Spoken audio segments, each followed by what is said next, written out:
রাসূলের কথার যদি সাথে মেল না থাকে কথা, তাহলে সেই কথাটা বললেও গুনাহ হয়ে যাবে।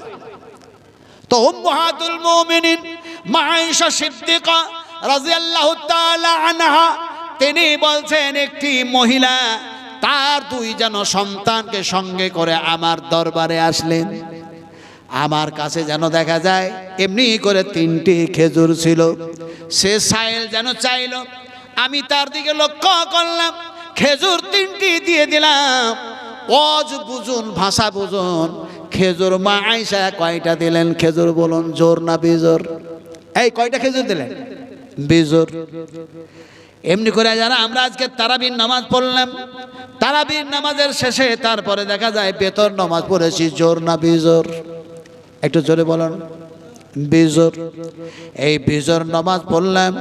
এখন দেখা যায় বিশ্ব নবীর যেন দেখা যায় অর্ধাঙ্গিনী উম্মাহাতুল মুমিনিন মা আয়েশা 3টা খেজুর দিলেন। হাদিসটা বুখারী শরীফের মধ্যে এসেছে।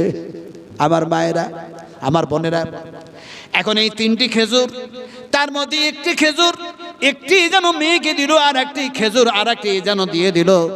এখন দুই সন্তানকে দেখা যায় 2টি খেজুর দিয়ে দিয়েছে, তারা খেয়ে নিল। আর যে একটি খেজুর, সেই খেজুরটি যেন মা ক্ষুধার্ত অবস্থায় আছে, মা যেন মুখের মধ্যে দেখতে যাচ্ছে, মুখের মধ্যে যেন রাখতে যাচ্ছে, খাতে যাচ্ছে।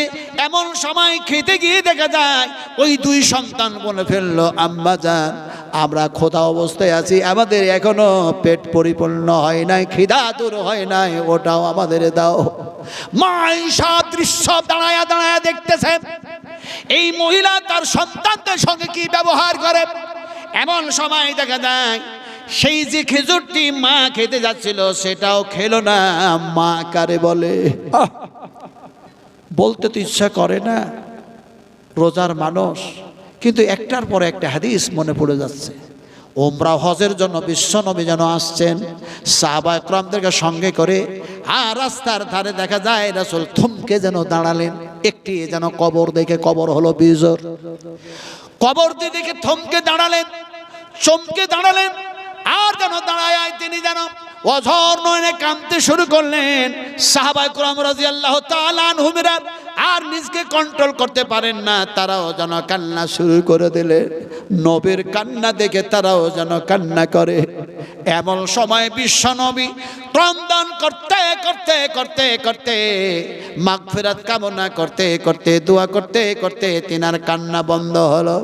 সাহাবীদের মধ্যে কেউ জিজ্ঞেস করলেন, ইয়া রাসূলুল্লাহ, কবর দেখলেই তো আপনি কান্না করেন, কার না কার কবর দেখলেন থমকে দাঁড়িয়ে গেলেন, আর আপনি ক্রন্দন শুরু করলেন, দোয়াও করতে লাগলেন, এ কবর কার?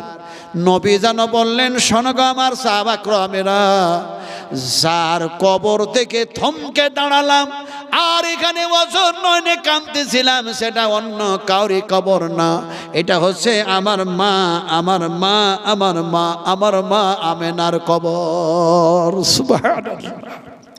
মা যেন দেখা যায় খাবার খেলো না, ওই একটি খেজুর দেখা